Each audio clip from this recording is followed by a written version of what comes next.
Hello friends, स्वागत करता हूं आपके अपने YouTube channel mission of target पर। तो फ्रेंड्स, आज की इस वीडियो में बहुत ही इंपॉर्टेंट अपडेट देने वाले हैं जो कि बिहार डीएलएड से संबंधित है सेशन 2022 से 24 के लिए। जिन सारे स्टूडेंटों का सिलेक्शन हो चुका है, मेरिट लिस्ट में आ गया है नाम, तो वो लोग उम्मीद करता हूं कि सारे डॉक्यूमेंट्स को क्लियर कर लिए होंगे।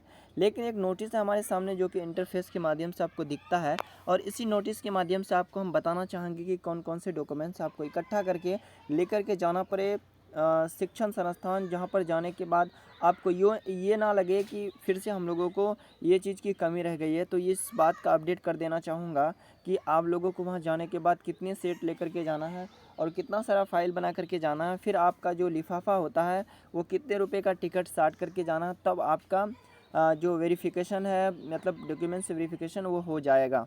फ़िलहाल हम बात करने वाले हैं ये सूची के बारे में। जैसे कि मैं भी एडमिशन कल जो प्रीवियस दिन गुजरा है, जो कि 21/11/2022 यानी सोमवार के दिन मैंने एडमिशन पूर्णतः यानी पूर्ण रूप से कर चुका हूँ, जो श्रीनगर डाइट पूर्णिया यानी ये एक सरकारी कॉलेज है जो पूर्णिया में अवस्थित है ना, और श्रीनगर में ये वाक़ है। चलिए हम लोग इसके ऊपर में एक मैं बहुत ही इम्पोर्टेंट बात करना चाहूँगा कि जो भी स्टूडेंट का अगर सरकारी में हो गया है, अगर उनको कोई प्रकार का अगर डॉक्यूमेंट्स में दिक्कत होता है, तो उसके बारे में थोड़ा सा अभी हम चर्चा करने वाले हैं कि क्या क्या डॉक्यूमेंट्स आपको लगेगा, और वहाँ जाने के बाद आपको बार बार नहीं दौड़ना पड़े कैफ़े वाले के पास, बार बार ये डॉक्यूमेंट्स वो डॉक्यूमेंट्स ना करना पड़े, क्योंकि मैं ये प्रॉब्लम को फेस कर चुका हूँ।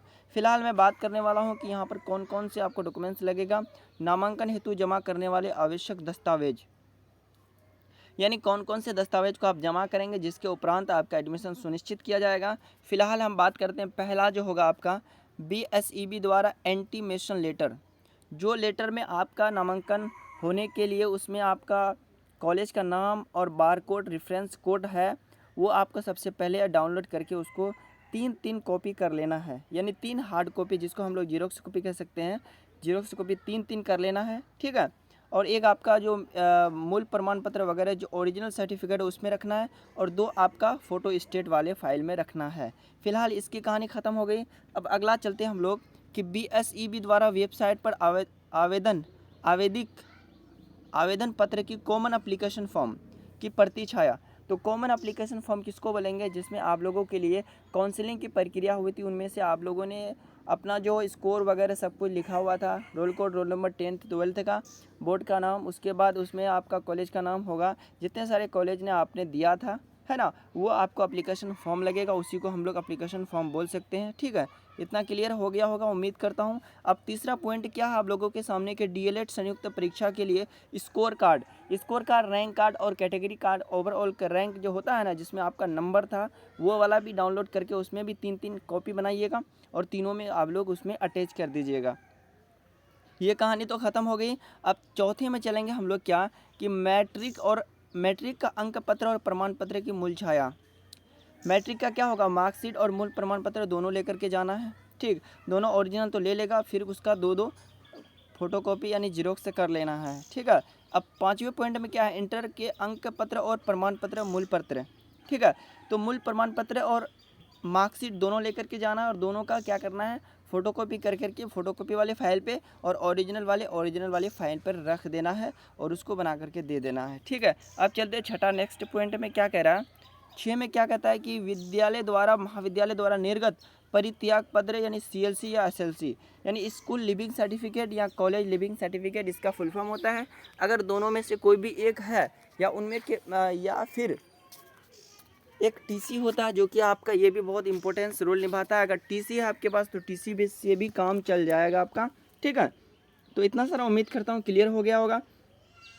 अब नेक्स्ट पॉइंट क्या है कि आपका 7वां नंबर पे प्रव्रजन प्रमाण पत्र यानी माइग्रेशन 12th के बाद होता है, या फिर आपका ग्रेजुएशन के बाद कॉलेज के द्वारा निर्गत किया जाता है। तो ये भी लेकर के अगर जाएंगे तो आपका ये भी मान्य होगा। अगर माइग्रेशन नहीं है, बाय द वे कॉलेज नहीं दिया है या फिर आपके पास में नहीं है, तो इनके लिए आपको वक्त दिया जाएगा, है ना। और वक्त क्या, आपको एप्लीकेशन फॉर्म भर के जमा करना होगा, कि मेरा मानना है कि 1 हफ्ते के अंदर एप्लीकेशन फॉर्म में लिखना होगा, 1 हफ्ते के अंदर हम जमा कर देंगे। अगर अन्यथा जमा नहीं कर पाए तो मेरा एडमिशन रद्द कर दिया जा सकता है। इस तरह का फॉर्म में, एप्लीकेशन फॉर्म में आपको लिखना होगा आवेदन पत्र के साथ में, ठीक है। अब 8वां नंबर पे क्या है आपका आचरण प्रमाण पत्र, जो कि आपका ये भी बहुत इंपॉर्टेंट रोल निभाता है, जिसको हम लोग कैरेक्टर बोलते हैं। और कैरेक्टर आपका कॉलेज या स्कूल की तरफ से बनाया जाता है, ये भी बहुत इंपॉर्टेंट है, इसको भी आप लोग आराम से बना लीजिएगा। ठीक है, चलिए नेक्स्ट पॉइंट चलते हैं हम लोग कि अनुमंडल पदाधिकारी द्वारा कार्यपालिका दंडाधिकारी द्वारा निर्गत शपथ पत्र। शपथ पत्र में क्या होगा कि अनुमंडल जो होता है आपका वाया जहाँ से होता है वहाँ से आपको एक फॉर्म मिलेगा जो कि कॉलेज की तरफ से मिलेगा, और वही फॉर्मेट में आप लोगों को वहाँ का जो हाकिम होता है जिसको एसडीओ साहब बोलते हैं उसी का सिग्नेचर मोहर, उससे पहले आप लोगों को वकील से मिलना होगा, और वकील साहब वकील महोदय आसानी तरीके से बना करके दे देंगे। जितने भी पैसे खर्च होंगे उनसे आप लोग आधा घंटा या 1 घंटा में ये कार्य पूरा हो जाता है। ठीक है, अब चलते हैं 10वां नंबर पे क्या है, जाति यदि लागू होता है तो जाति, अन्यथा फिर एनसीएल चलता है जिसको नॉन क्रिमिनल सर्टिफिकेट हम लोग बोल सकते हैं। ठीक है, इस तरह का, लेकिन जाति अक्सर ज़्यादा जाति एप्लीकेबल होता है। फिर दिव्यांग, अगर दिव्यांग किसी प्रकार का शारीरिक आपका डैमेज वगैरह है तो आप लोग क्या करेंगे, इसका प्रमाण पत्र तो मिला होगा, या नहीं तो आप लोगों को ये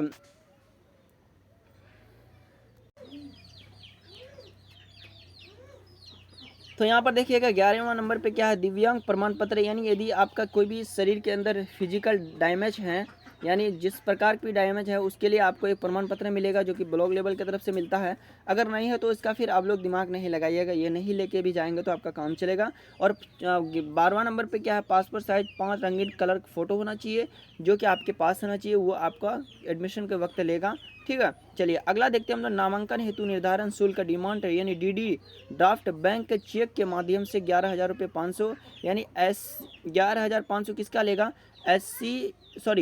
बीसी या ईबीसी का 11,500 और एससी और एसटी का 7,000 रुपये लेगा, जो कि बहुत इंपॉर्टेंट डीडी होता है। और डीडी के बिना आपका एडमिशन नहीं होगा, अगर डीडी लेके जाएंगे तो एडमिशन होगा, अन्यथा आपको बोलेगा पहले डीडी लेकर के आएँ उसके बाद आपका एडमिशन हो पाएगा। फिलहाल दोस्तों ये डीडी आप लोग बना लिए होंगे, अगर जो भी नहीं बनाए हैं तो जल्दी से बना लीजिए अपने ब्रांच में, जो भी सरकारी आपका बैंक है वो बैंक में बन जाएगा। फिलहाल देखिए कुछ बच्चे कमेंट कर रहे थे कि इसमें कॉलेज का आईएफएससी कोड क्या देंगे, तो दोस्तों कॉलेज का आईएफएससी कोड वगैरह कुछ नहीं देना आपको, यहाँ पर उसका नाम लिखा होगा, प्रिंसिपल डाइट श्रीनगर पूर्णिया, नाम से पेएबल पूर्णिया करना है, अगर जिसका जो भी डिस्ट्रिक्ट है वो डिस्ट्रिक्ट यहाँ पर लिख देना है और लिखा हुआ होगा इस तरह का नोटिस में।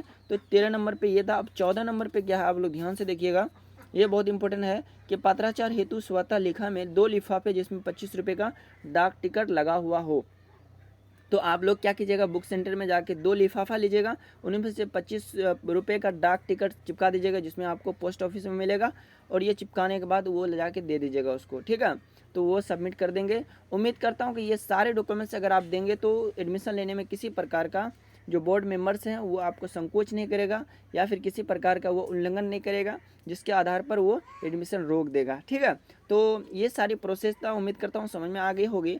अगर इनमें से किसी प्रकार का किसी को भी अगर डॉक्यूमेंट्स नहीं लेके जाएंगे तो आप लोगों को उसी समय क्या करेगा, अपना वो आवेदन लिखवाएगा एप्लीकेशन फॉर्म में, और लिखाने के बाद वो यहाँ ये बोलेगा कि अगर 1 हफ्ते या 2 हफ्ते में अगर नहीं देते हैं आप तो आपके एडमिशन रद्द कर दिया जा सकता है। इस तरह का वो अपने हाथों से लिखवा लेगा, यानी अपने कहने से वो लिखवा देगा, क्योंकि आपको उस पर डिपेंड रहना चाहिए। और जो भी डॉक्यूमेंट्स नहीं देंगे 1 हफ्ता 2 हफ्ता, जैसे कि माइग्रेशन का बात करते हैं हम लोग, तो माइग्रेशन में क्या है कि आप लोग थोड़ा सा इसमें टाइम देता है, 1 दिन 2 दिन 3-4 दिन अगर टाइम देगा इसमें से आप लोगों को, तो इसमें आप लोग एक हफ्ते के अंदर 2 हफ्ते के अंदर अगर इसको दे देते हैं तो ठीक है, अन्यथा ये माइग्रेशन 100% आपको जमा करना पड़ेगा। तो मेरा भी श्रीनगर में हो गया है, जो कि मैं ये सब प्रॉब्लम से फेस कर चुका हूँ, बार बार यहाँ पर जाना वहाँ पर जाना, ये वो करना, डॉक्यूमेंट्स को क्लियर करना। तो उम्मीद करता हूँ कि ये सब प्रॉब्लम से आप लोगों को फेस ना करना पड़े, क्योंकि बहुत सारे ये सब प्रोसेस थोड़ा क्रिटिकल है। आपका रोल कोड, रोल नंबर, माता पिता का नाम, डेट ऑफ बर्थ, एड्रेस वगैरह सारा कुछ वो मैच करेगा। अगर कहीं भी थोड़ा सा मिस हुआ तो फिर आप लोगों से वो सवाल पूछने लगेगा कि यहाँ पर ऐसे कैसे, यहाँ पर ये कैसे, TC number, certificate number, serial number, marksheet number, हर कुछ वो मिलाएगा। ठीक है दोस्तों, क्योंकि मैं एडमिशन करके आया हूँ और मुझे सारा कुछ पता है, कहाँ पर कैसे क्या करना है नहीं करना है हर कुछ। और कहीं कहीं पर सुने हैं कि मनमानी भी होता है, तो इस तरह का कोई इशू नहीं है। आप लोग निश्चित तौर पे जाइए अपना डॉक्यूमेंट्स क्लियर करके, और आप लोगों को किसी प्रकार का दिक्कत नहीं होगा। उम्मीद करता हूँ सारे प्रोसेस समझ में आया होगा, और जब तक के लिए बहुत बहुत धन्यवाद। अगर वीडियो अच्छी लगी तो लाइक कर दीजिए और चैनल को भी सब्सक्राइब कर दीजिएगा। बहुत बहुत शुक्रिया।